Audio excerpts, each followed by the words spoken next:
The Cleveland Browns hit the road for Sunday Night Football this week. The Baltimore Ravens, the home team, both clubs feeling fortunate to pick up their latest wins. The Dog Pound feeling thankful they still have one of the best running backs in the game. Just gutsy, gritty running by Nick Chubb. I mean, he is shutting them down. You'd expect Nick Chubb to get leaned on heavily in this matchup. He's coming off a 130-yard game on 5.9 a carry. His long was 15. So, you know what that math spells. And here's Chubb with where it is. Nick Chubb. There it is. Going. And Chubb picks up 14 yards. He's been over 100 on the ground in 4 of his last 5 now. Yards per carry for the year, close to 6.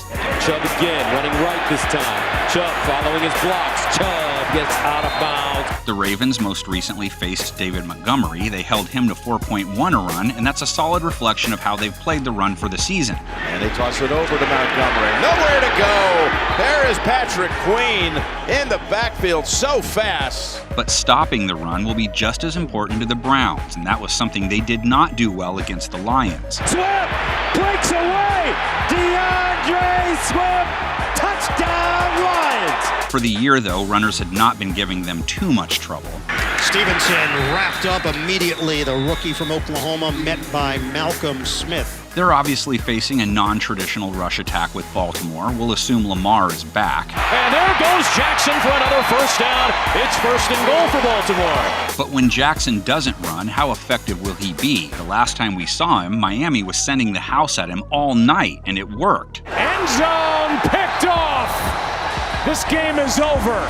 And last week, the Bears, who don't usually blitz a lot, blitzed all afternoon and left with a sack 6-pack against Tyler Huntley. Coming after him. Able to get free for a moment, and then they sack him back at the 48. The Browns don't usually blitz a lot either. Why would you when you have the NFL sack leader? Myles Garrett, how are you going to stop him?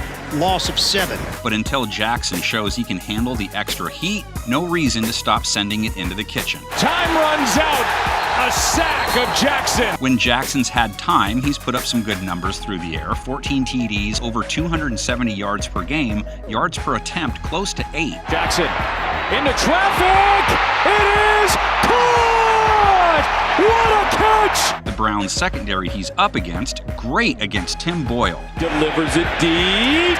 Denzel Ward interception. Not so great when they've tried stopping QBs not named Tim Boyle. A strike to board. Touchdown.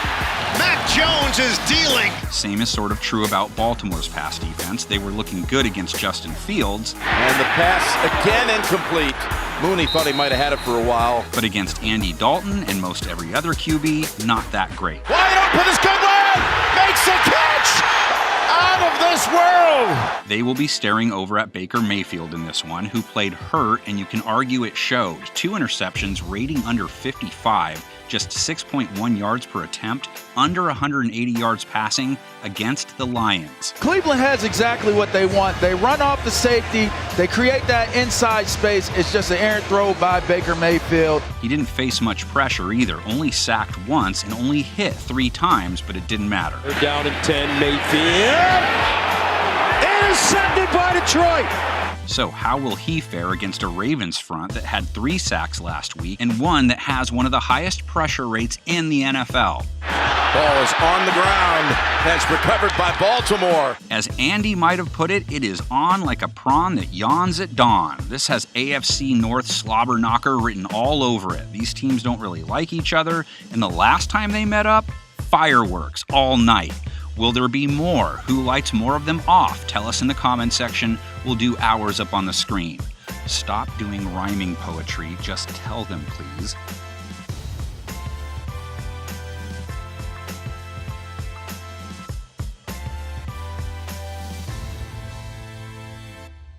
The Los Angeles Rams hit the road after taking the week off for some rematch action with the Green Bay Packers, with a teaspoon of "oh really" added in, being OBJ chose the Rams over the Packers. But Aaron Rodgers seems to be just fine without it. Throws across his body to Clara. He's got it. Rodgers didn't emerge victorious last week, but it wasn't for a lack of trying. Close to 400 yards through the air, rating close to 150, 4 TDs, all on over 11 yards per attempt. Another scramble drill. It's hard to beat when you don't get home. He threw MVS's way a lot last week, was having trouble connecting with him until he hooked up with him on that late bomb. It's gonna go! A bomb to Valdez-Scantling! He did not struggle at all when he threw to Devontae Adams, though. Fires Adams is open for the touchdown! So now, Adams faces off against his old buddy Jalen Ramsey. Just don't run now. Make sure you go wherever I go. Ramsey's play has not fallen off at all, rating allowed, completion percentage allowed, both in fine shape, and he's picked off 3 passes too. As he throws for the end zone, intercepted! Jalen Ramsey with the pick! LA's overall play against the pass similar to how Ramsey has played it individually. That is hard to do, folks. That is hard to do. Their pass rush has played a big role in their success against QBs, no shocker there. And if you hold it, you're going to get sacked. There's no question about it. But Von Miller was supposed to make their front unblockable, and in his first game before the bye, LA didn't register a single sack and only hit Jimmy G once. Inexcusable mistake. And a great throw from Jimmy Garoppolo. No doubt. No doubt. Rodgers has been sacked at least once a game, but Green Bay is only allowed 2 a game overall, so that's going to be a key battle to watch. What a catch. Not all catches are created equal, KB. That catch, you earned that one. For what it's worth, the Rams have held teams to 4 yards per carry, so they aren't easy to run on. Good strategies, run away from 99.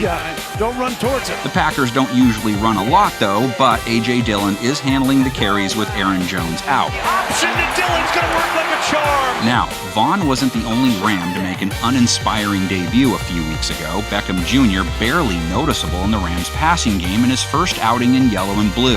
Looking his way immediately, and there it is! Him and Matthew Stafford hopefully used their time to get better acquainted. Stafford hoping the bye week helps him turn his season back around. He was on fire in most games during the first half. Works through his progression, fires underneath the goalpost. It's Cup again! Touchdown! But then the last 2 games before their break, 2 TDs against 4 INTs, both games his rating under 75. Stafford throws a quick one out, and it is dropped. It is intercepted by Jimmy Ward! Going back the other way! Pass protection has been an issue in their last 2 games as well. LA has only allowed 15 sacks for the year. Tyler Higbee, and the signal for the touchdown! But in those last 2 contests, 7 sacks allowed. Stafford under fire, and he's going to be taken down! The Packers can take advantage of them if they don't shore some things up. Their ranking in sacks and QB hits is very healthy. Other way, and down he goes! Preston Smith came through with a sack. And it should be noted, even in Stafford's subpar games, Cooper Kupp has been eating. OBJ might be there now, but Kupp is the guy their passing game starts with. How's the NFL's leading receiver get that wide open? That means he will likely see a lot of Eric Stokes, Green Bay's top corner with Jair Alexander out. Picked up by Stokes. But Stokes and the rest of the Packers secondary, which have played the pass really well this season, are coming in a little shell-shocked after allowing Kirk Cousins to lead the Vikings down the field twice late in the 4th quarter to take leads. Cousins decked, throws it up for Jefferson. He's got it! And he is in! They gave up close to 400 yards to him, over 9.5 yards per attempt allowed, rating over 125, 3 TDs, no picks. Pressure picked up, Cousins over the middle, caught for the touchdown! This is one of the best games this week. Both teams very much the kind that could rep the NFC in the Super Bowl. Let's see who you're going with in the comments section while we see who our panel is going with on this screen here.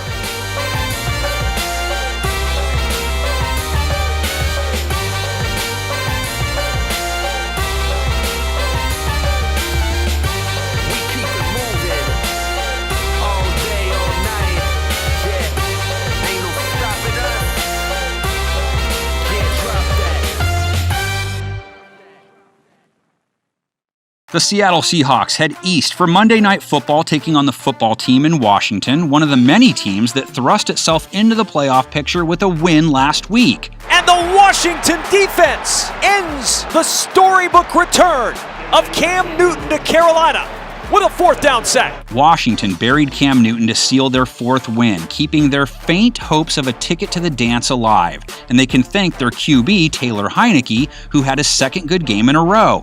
3 TDs, no picks, 9 yards per attempt, rating over 140. 3rd down for the end zone. DeAndre Carter's got the catch.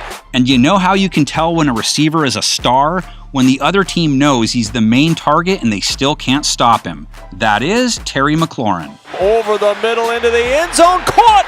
McLaurin's got the touchdown. touchdown!